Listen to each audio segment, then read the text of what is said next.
Hello everyone, this is C S Vikram Sirohi and welcome to affordable classes. आज हमारा GIGL की class के अंदर एक नया चैप्टर स्टार्ट होगा, चैप्टर नंबर 11। चैप्टर नंबर 11 हम स्टार्ट करेंगे। हमारे चैप्टर का नाम है Indian Stamp Act. Indian Stamp Act 1899। आज हम ये स्टार्ट करेंगे, ठीक है ना। अब हमारे पास इंडियन स्टैम्प एक्ट को स्टार्ट करने से पहले कुछ टर्म्स हैं जो हमें पता होनी चाहिए। स्टैम्प सबसे पहले किन के ऊपर लगती है, क्या है। स्टैम्प एक्ट पढ़ने से पहले हमें कुछ टर्म्स का पता होना जरूरी है, ठीक है ना। तो स्टार्ट करते हैं। बहुत ही लिख लो, एग्जामिनेशन पॉइंट ऑफ व्यू से most most most important chapter है। एग्जामिनेशन पॉइंट ऑफ व्यू से most most most important chapter है। शुरू करते हैं हमारा आज का चैप्टर। पहला कंसेप्ट हमारे पास आता है, डॉक्यूमेंट क्या होता है। What is the meaning of document. अब डॉक्यूमेंट क्या होता है, अगर आपसे कोई जर्नल पूछे डॉक्यूमेंट क्या है। डॉक्यूमेंट कोई भी पेपर होता है, कोई भी इंपॉर्टेंट चीज होती है जो कोई इंफॉर्मेशन क्या करती है, प्रोवाइड करती है। जो कोई प्रूफ या एविडेंस प्रोवाइड करती है उसे कहते हैं document. Document denote the textual record. अगर मैं आपको जनरल मीनिंग के बारे में बताऊं, तो जनरल मीनिंग क्या है डॉक्यूमेंट का। डॉक्यूमेंट मीन्स कोई भी पेपर या कोई भी इंपॉर्टेंट थिंग। मटेरियल थिंग मतलब कोई भी इंपॉर्टेंट थिंग जो क्या करते हैं, जो कोई इंफॉर्मेशन प्रोवाइड करते हैं। प्रोवाइडिंग इंफॉर्मेशन, जो कोई इंफॉर्मेशन प्रोवाइड करता है। इंफॉर्मेशन प्रोवाइड करता है, जो प्रोवाइडिंग इंफॉर्मेशन, प्रूफ और एविडेंस ऑफ एवरीथिंग। जो प्रोवाइडिंग इंफॉर्मेशन, प्रूफ और एविडेंस ऑफ एनीथिंग, ये होता है हमारे पास क्या, डॉक्यूमेंट। ये डॉक्यूमेंट की हमारी क्या होती है, एक जनरल डेफिनेशन होती है। अब डॉक्यूमेंट की जो अगर मैं बात करूं डेफिनेशन के बारे में, तो डॉक्यूमेंट की डेफिनेशन हमें जो दो जगह देखने को मिलती है। दो एक्ट के अंदर डॉक्यूमेंट की अलग अलग डेफिनेशन है। पढ़ते हैं कहाँ कहाँ पर डॉक्यूमेंट की डेफिनेशन बता रखी है। डॉक्यूमेंट की जो डेफिनेशन है वो as per Indian evidence act, as per Indian evidence act 1872, या फिर दूसरा as per general clauses act. As per Indian evidence act और as per general clauses act 1897।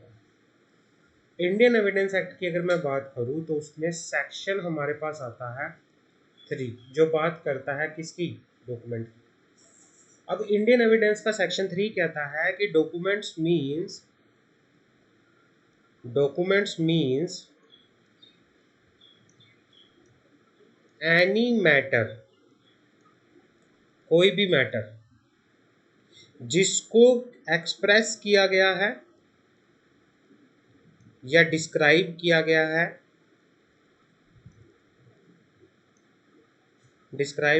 है, upon any substance, upon any substances, किसी भी substance के ऊपर जिसको एक्सप्रेस किया गया है, जिसको डिस्क्राइब किया गया है by means of letter, by means of figure, या किसी मार्क के द्वारा, या one or more than one of those means intended to be used or which may be used for the purpose of recording that matter।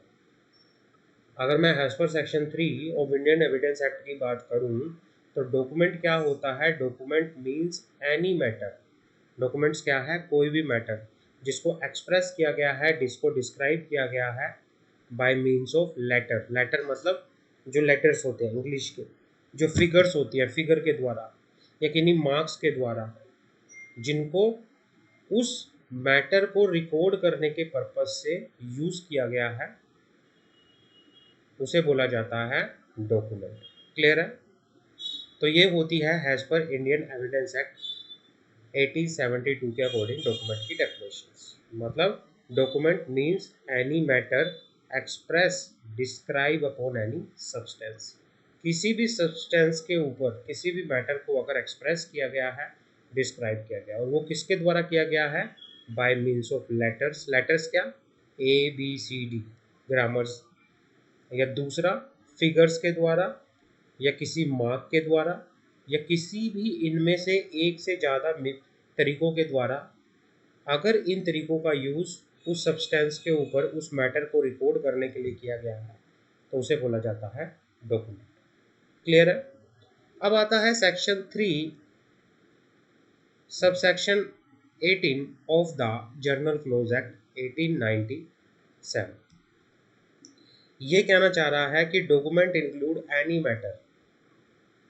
Journal clauses act क्या कहता है? General clauses act कहता है documents shall includes any matter, document shall include any matter जो कि written है, express है, या जिसको डिस्क्राइब किया गया है। कोई भी ऐसा मैटर या तो रिटन है, या एक्सप्रेस है, या डिस्क्राइब है upon any substance, upon any substance. किसी भी सब्सटेंस के ऊपर कोई भी मैटर को आपने लिखा है, एक्सप्रेस किया है, डिस्क्राइब किया है, लेटर के जरिए, फिगर के जरिए, मार्क के जरिए, है ना, which is intended to be use और which may be use for the purpose of recording that matter. और जिस फिगर्स का, जिस लेटर्स का, जिस मार्क्स का यूज आपने उस मैटर को रिकॉर्ड करने के पर्पज से किया है, उसे बोला जाता है क्या? डॉक्यूमेंट्स। तो डॉक्यूमेंट्स मीन्स कोई भी मैटर जिसको रिटन में किया गया है, एक्सप्रेस किया गया है, डिस्क्राइब किया गया है किसी भी सब्सटेंस के ऊपर। क्लियर है? अब क्या है एग्जाम्पल, क्या है राइटिंग की? राइटिंग के एग्जाम्पल्स क्या हैं? आगे बढ़ते हैं। What are the examples of writing?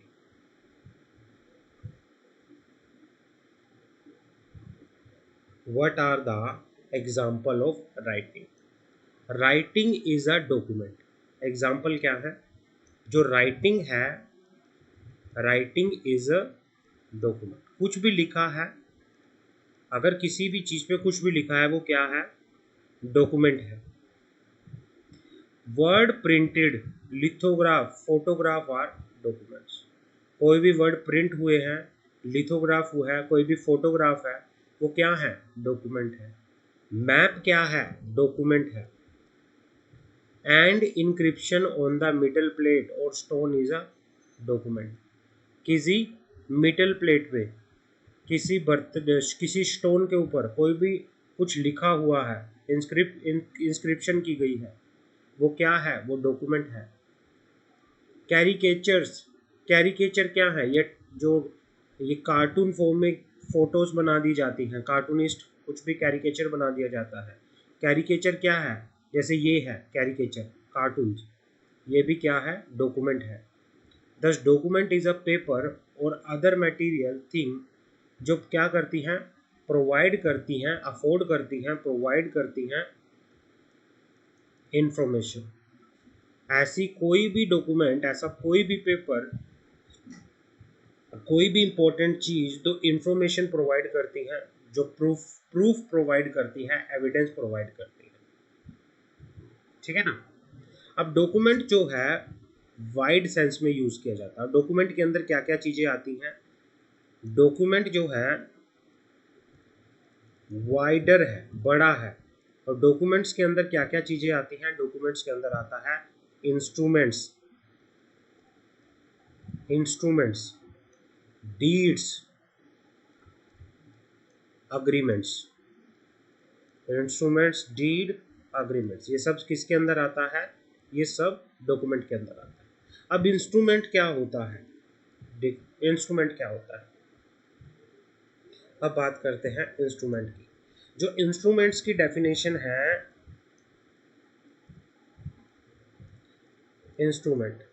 जो इंस्ट्रूमेंट की डेफिनेशन है वो सेक्शन 2 क्लोज 14 के अंदर ऑफ इंडियन स्टैम्प एक्ट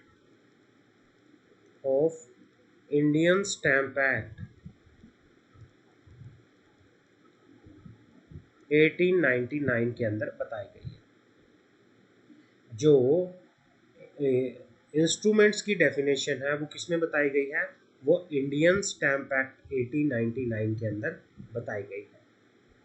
क्या है डेफिनेशन? बात करते हैं। Instruments include every document. Instrument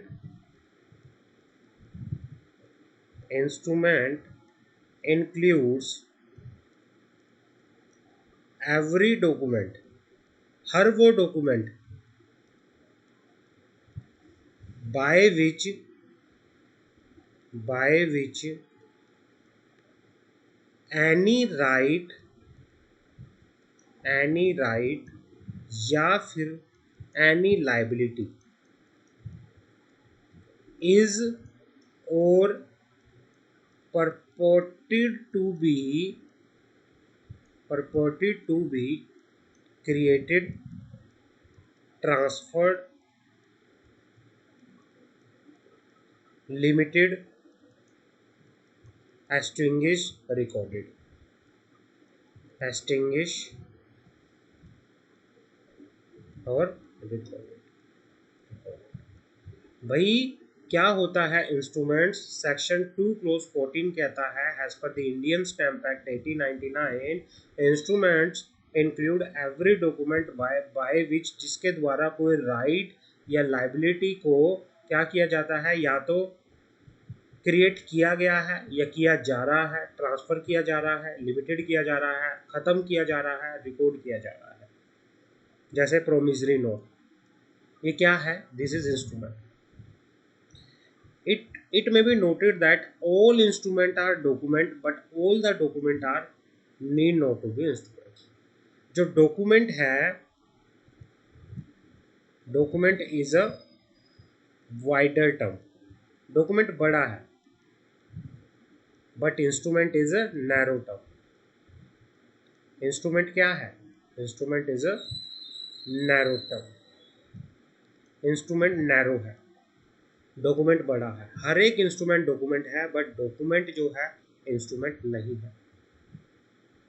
हर एक इंस्ट्रूमेंट के ऊपर स्टैम्प ड्यूटी पे करना मैंडेटरी है। Stamp duty is payable on every instrument is mandatory. हर एक इंस्ट्रूमेंट के ऊपर स्टैम्प ड्यूटी पे की जाती है, बट डॉक्यूमेंट के केस में स्टैम्प ड्यूटी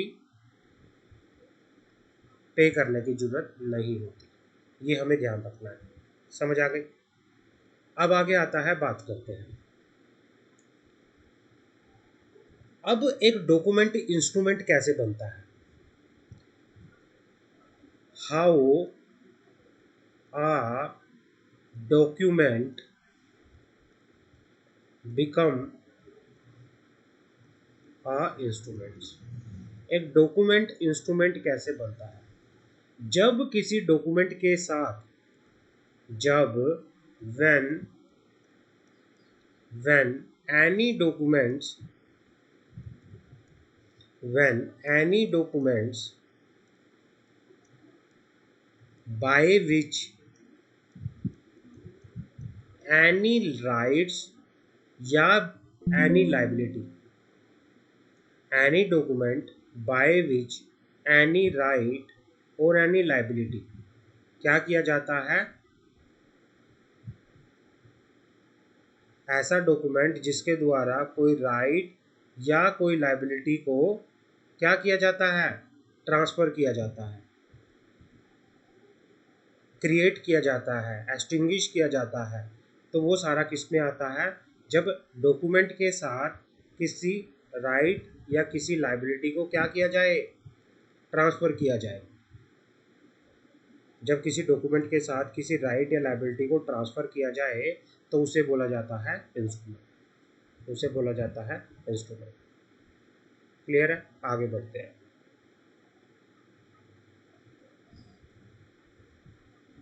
आगे बात करते हैं।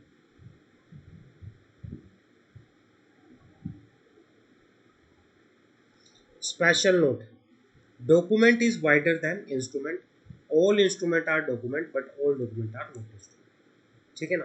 तो ये तो हमारे पास हो गया इंस्ट्रूमेंट। आगे बढ़ते हैं। डीड क्या होती है? What is the meaning of deed? Deed क्या होती है? डीड की बात करते हैं। Concept of deed.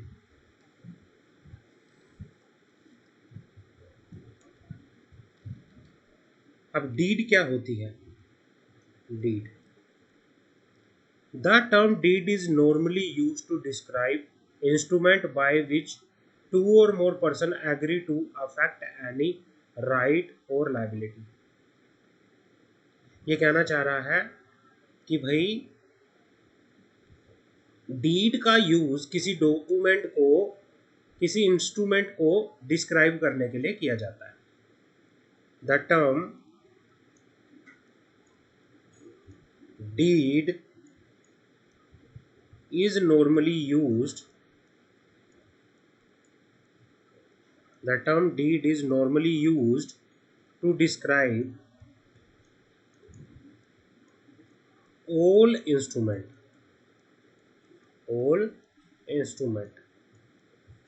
by which two or more person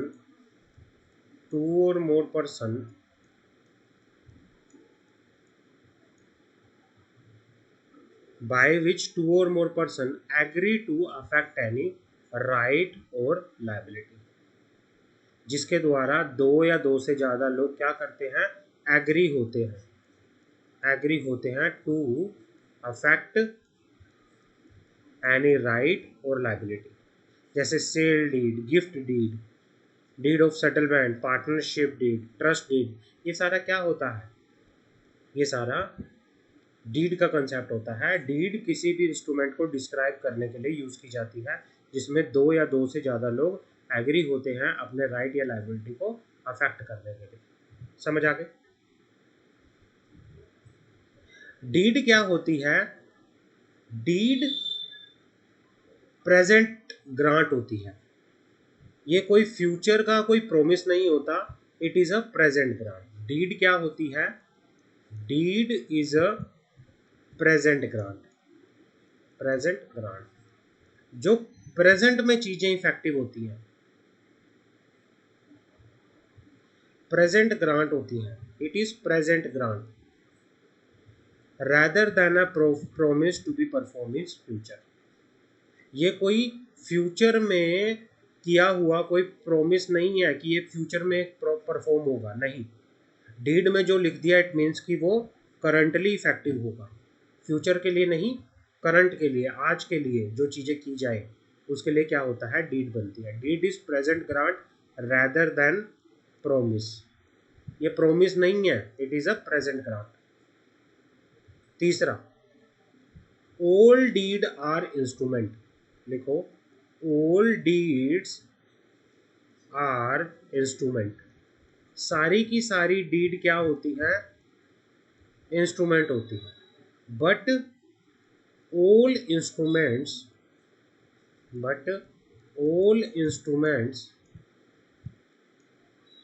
need not to be deed। all instrument need not to be deed। हो सकता है सारी की सारी डीड क्या हो? इंस्ट्रूमेंट है, बट ये जरूरी नहीं है कि सारे इंस्ट्रूमेंट क्या हो? डीड हो। इट मीन्स जो इंस्ट्रूमेंट है, instrument is wider term. Instrument क्या है? वाइडर टर्म है। और डीड क्या है? नैरो टर्म है। समझ आ गई? आगे बढ़ते हैं। इंस्ट्रूमेंट में be bilateral like lease deed, multilateral like partition deed among 3 और मोर पर्सन। इंस्ट्रूमेंट क्या है? इंस्ट्रूमेंट बायलेटरल हो सकते हैं, दो लोगों के बीच में हो सकते हैं। अगर जब दो लोगों के बीच में कोई डीड होती है उसे बायलेटरल इंस्ट्रूमेंट कहते हैं। अगर दो से ज़्यादा लोगों के बीच में कोई डीड होती है उसे क्या बोलते हैं? मल्टीलेटरल बोलते हैं। Thus, it seems that there is no clear distinction between instrument and deed. Hence, these are used interchangeably. कई बार इंस्ट्रूमेंट्स को और डीड को इंटरचेंजेबली भी यूज किया जाता है। समझ आ गई? तो अच्छे से इसको आपको याद करना है। अब आगे बढ़ते हैं। कौन कौन से इंस्ट्रूमेंट हैं जिनके ऊपर स्टैम्प ड्यूटी लगती है? सेक्शन 3। सेक्शन 3 सेक्शन 3 बात करता है instrument chargeable with stamp duty. Instrument chargeable with instrument chargeable with instrument chargeable with stamp duty. किन डॉक्यूमेंट्स के ऊपर स्टैम्प ड्यूटी लगती है? सेक्शन 3 बात करता है। सेक्शन 3 कहता है there are following instrument shall be chargeable with the. कौन कौन से ड्यूटी हैं जिनके ऊपर डॉक्यूमेंट्स चार्जेबल विद द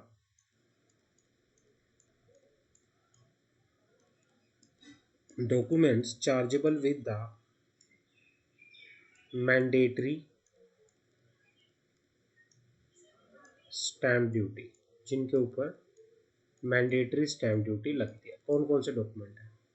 पहला, इंस्ट्रूमेंट एग्जीक्यूटेड इन इंडिया। कोई भी ऐसा इंस्ट्रूमेंट जो इंडिया के अंदर एग्जीक्यूट हुआ है, इंडिया के अंदर बना है, साइन हुआ है, वो डॉक्यूमेंट जो इंडिया के अंदर एग्जीक्यूट हुआ है, चाहे वो किसी whether it relate to property situated or to any matter or thing to be done in or out India is chargeable to stamp duty। कोई भी ऐसा इंस्ट्रूमेंट जो इंडिया में एग्जीक्यूट हुआ है, चाहे वो किसी ऐसी प्रॉपर्टी से रिलेट हो, चाहे वो किसी ऐसे मैटर से रिलेट हो, चाहे वो किसी ऐसी चीज़ से रिलेट हो जो सिचुएटेड कहाँ है, इंडिया में है या आउटसाइड इंडिया है, लेकिन वो चार्जेबल होगा टू द स्टैम्प ड्यूटी। समझ आ गई? Instrument executed in India whether it relates to the property situated or to any matter or thing to be done इन और आउट ऑफ इंडिया। आपने कोई भी क्या था, इंस्ट्रूमेंट था जिसको एग्जीक्यूट किया है इंडिया के अंदर, चाहे वो किसी भी प्रॉपर्टी से रिलेट हो, चाहे प्रॉपर्टी इंडिया में हो या आउटसाइड इंडिया में हो, बट उस पर क्या लगेगा? स्टैम्प ड्यूटी लगेगा। पहला पॉइंट तो ये। दूसरा पॉइंट, कोई भी ऐसा डॉक्यूमेंट, कोई भी ऐसा इंस्ट्रूमेंट जो एग्जीक्यूट हुआ है out of India are chargeable to duty if they are related to some property situated in India or some matter or thing done or to be done in India। कोई भी ऐसा document जो outside India execute हुआ है but वो किससे related है? वो किसी प्रॉपर्टी से रिलेटेड है जो इंडिया के अंदर है, या किसी मैटर से रिलेटेड है जो वो कोई भी चीज़ है जो इंडिया में हुई है, तो वो क्या होगा? तब भी उस पर स्टैम्प ड्यूटी लगेगी। समझ आ गई? Bills of exchange and promissory note. तीसरा क्या है? Bills of exchange and promissory note. इस पे भी क्या होगा? स्टैम्प ड्यूटी प्रॉपरली लग के चलेगी। लेकिन बिल्स ऑफ एक्सचेंज के केस में एक एक्सेप्शन है। कब बिल्स ऑफ एक्सचेंज के केस में? स्टैम्प ड्यूटी नहीं लगेगी। बिल्स ऑफ एक्सचेंज के केस में स्टैम्प ड्यूटी तब नहीं लगेगी अगर bills of exchange payable on demand, अगर bills of exchange payable on demand है तो उसके ऊपर स्टैम्प ड्यूटी नहीं लगेगी।